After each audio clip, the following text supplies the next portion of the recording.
CBSE class 12 chemistry हमारा chapter है biomolecules और हम सीबीएसई के प्रीवियस ईयर क्वेश्चंस कर रहे हैं। हमारा टॉपिक है डाइसैकेराइड्स। अगला क्वेश्चन है question number 28, what is meant by invert sugar.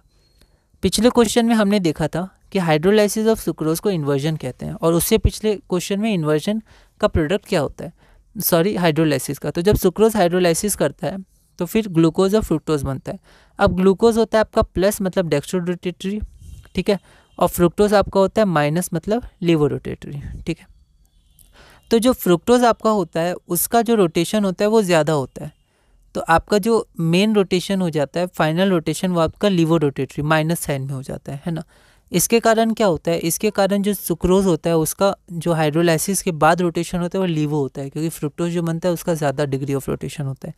तो सुक्रोज में चेंज आता है डेक्स्ट्रोज से लीवो, इसलिए उसमें इन्वर्जन होता है और सुक्रोज को इन्वर्ट शुगर भी कहा जाता है, ठीक है। तो what is meant by invert sugar, तो यहाँ देखिए hydrolysis of sucrose brings about a change in sign of rotation from dextro to laevo and hence sucrose is known as invert sugar, ठीक है। अगला क्वेश्चन है what is glycosidic linkage, very important question, ठीक है। अब देखिए जैसे आप बायोमोलिक्यूल्स में आगे बढ़िएगा तो लिंकेज में आपको थोड़ा थोड़ा ध्यान रखना है। जैसे ग्लाइकोसाइडिक आएगा, उसके बाद आपका पेप्टाइड एक लिंकेज आएगा, ठीक है। उसके बाद न्यूक्लियोसाइड और न्यूक्लियोटाइड्स, उनमें भी एक लिंकेज होता है, ठीक है। तो इस तरह के कुछ लिंकेजेस हैं जो आपको ध्यान रखने है ना। और फिर जो अब हम लोग पॉलीसैकेराइड्स पढ़ेंगे उसमें भी कुछ लिंकेजेस हैं, है ना। C1 C4 C1 C6 ऐसे करके ग्लाइकोसाइडिक होता है। तो थोड़े से लिंकेज में आपको ध्यान रखना है, पर अगर आप प्रैक्टिस करिएगा तो आराम से हो जाएगा। What is glycosidic linkage, all India 2011 में 1 मार्क का पूछा गया था। एक बार आप इस क्वेश्चन को ट्राई करिए, फिर हम लोग आगे बढ़ते हैं।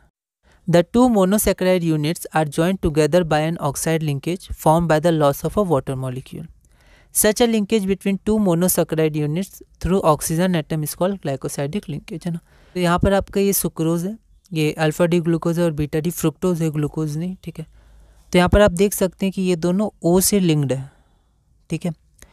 तो यहाँ पर आप अगर देखिएगा तो इसको हम लोग बोलते हैं ग्लाइकोसाइडिक लिंकेज, है ना।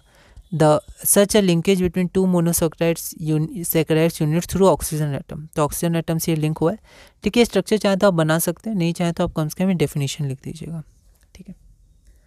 अगला क्वेश्चन है हमारा question number 30, explain what is meant by pyrano structure of glucose and glycosidic linkage. यह क्वेश्चन ऑल इंडिया 2011 में 2 मार्क्स का पूछा गया था। एक बार आप इस क्वेश्चन को ट्राई करिएगा, अगली वीडियो में हम इसे सॉल्व करेंगे।